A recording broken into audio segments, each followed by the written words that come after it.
Good day to you all. My name is Omar. I am a Chelsea supporter. I am joined by my good friend Ebere, the Arsenal supporter. Ebere, how are you doing this evening?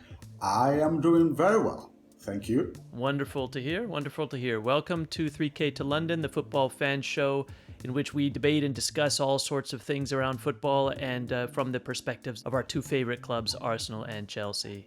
Today's episode is part 2 of a Best 11 compilation. In last episode, we went ahead and outlined our two favorite Arsenal and Chelsea Premier League era 11s. And tonight, those 22 players are going to be whittled down to 11 so that we can form a best combined Premier League 11. Ebere, what are you thinking? Are you ready to go? I am ready to go. Alrighty then. Let's get stuck right in. We're going to start with a goalkeeper battle, Seaman versus Cech. I'll give you first word on that one. Seaman versus Cech. Seaman is an all-time English, almost English best goalie. I think Peter Shilton is probably ahead of him in that respect. But Seaman versus Cech. Cech, I will pick ahead of Seaman, as difficult as it is for me to do as an Arsenal fan, because he was just peerless as far as the Premier League era is concerned. Much decorated, clean sheet leader all time.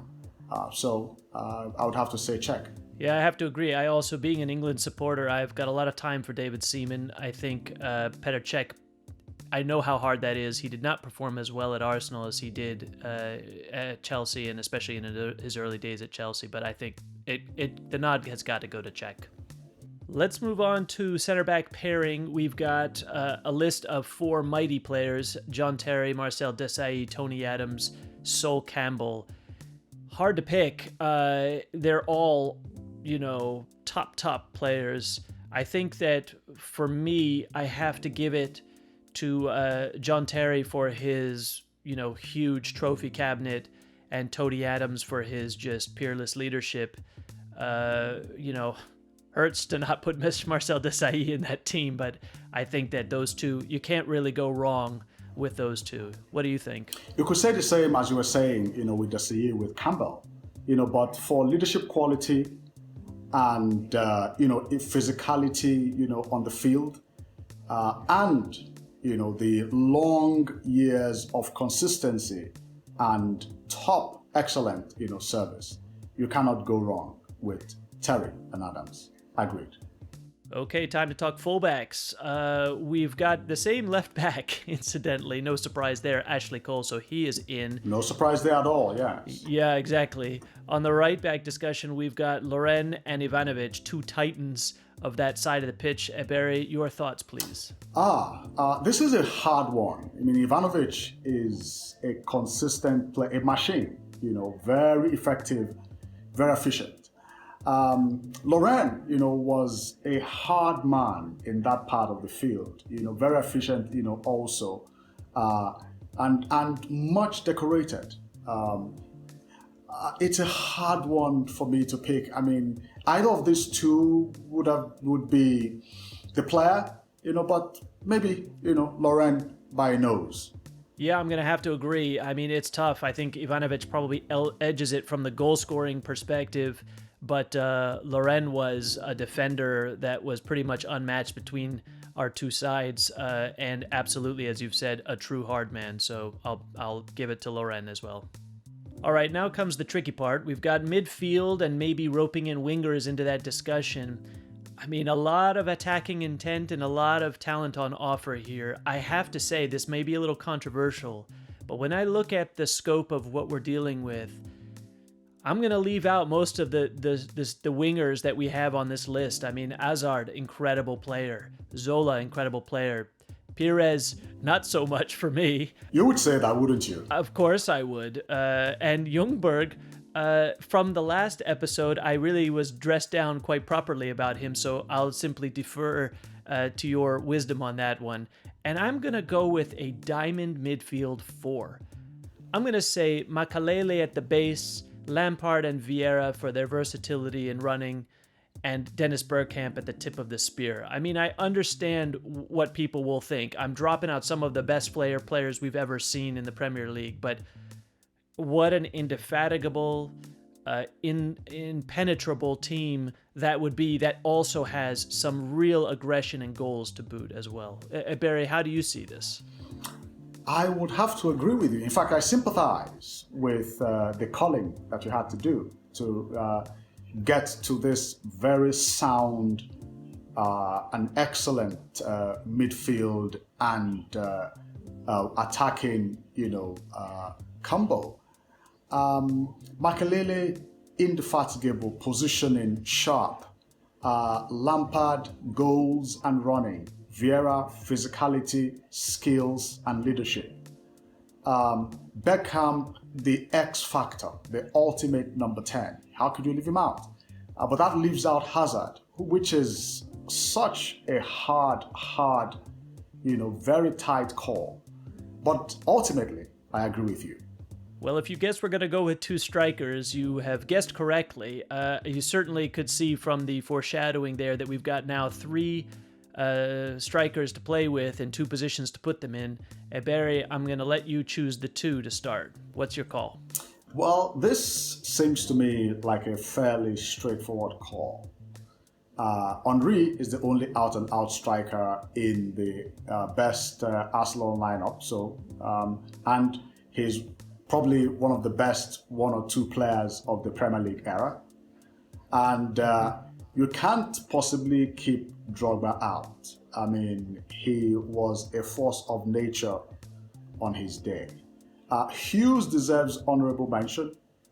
He was outstanding as a player for Chelsea, as you rightly pointed out in the last episode. But Henry and Drogba for me. Yep, for me too, no question. Okay, ladies and gentlemen, here is your combined 11 that Ebere and I have picked. Cech, Terry, Adams, Cole, Loren, Makelele, Vieira, Lampard, Bergkamp, Henry, and Drogba in the front. A formidable squad if I ever saw one. And now for the real debate. Who is going to manage this team of titans? Ebere, I think it's the worst kept secret that the two choices we have on offer here are going to be Wenger, naturally, and Jose Mourinho, I think, is probably the only manager that could sit in Chelsea's position for best ever manager today. Do you agree with that assessment? I agree with that assessment, but I have some trepidations about what is coming.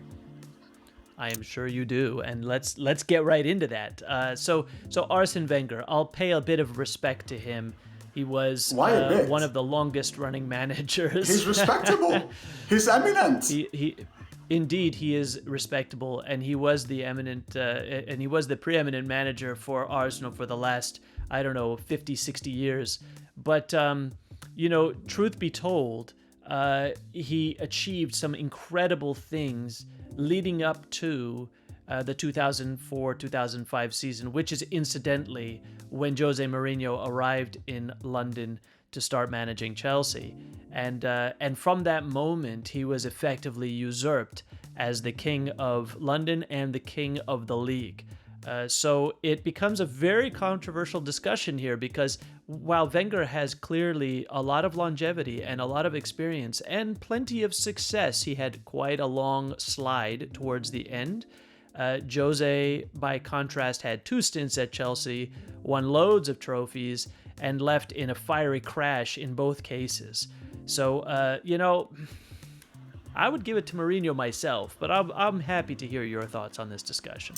Well, not surprisingly, I would tout Wenger as the logical and sensible choice for this position. Wenger coached against most of the players and coached most of these players that we've chosen. This is a figure who was eminent, larger than life in the league. And he does have the temperament over over Mourinho. Let's not leave that unsaid. So you want somebody who's going to coach these players, and not get into fights and spats with them. Well, he certainly has the temperamental advantage. However, who has the advantage when it comes to snide nicknames given to the other? Clearly, Jose Mourinho. My two favorites, clearly, the voyeur and the specialist in failure, I think, if I recall correctly. As if that is a consideration about who should coach the team. I mean, this is not a casting call, for who would make,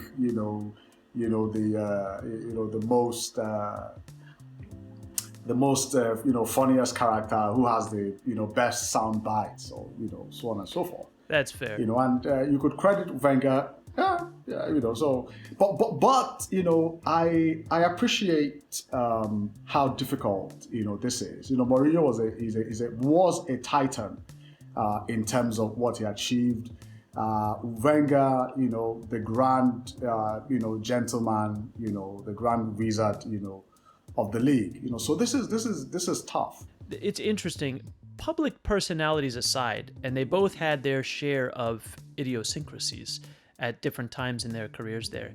It's interesting to note that both of these managers were incredibly well loved by their players. I mean, Mourinho has been spoken of in glowing terms by all who have played under him, with very little exception. And I think Wenger, I'm sure, has received much of the same praise. Except for Hazard. Jose didn't have a real problem with Hazard from my recollection. I know that others didn't love him, but Hazard was he had a spat at the beginning of his season, mostly for coming back from summer break a little chubby. But he didn't say, I didn't like him. And to be fair, we didn't like Hazard either, frankly. Yeah. He didn't show up in our final 11. we didn't like him enough.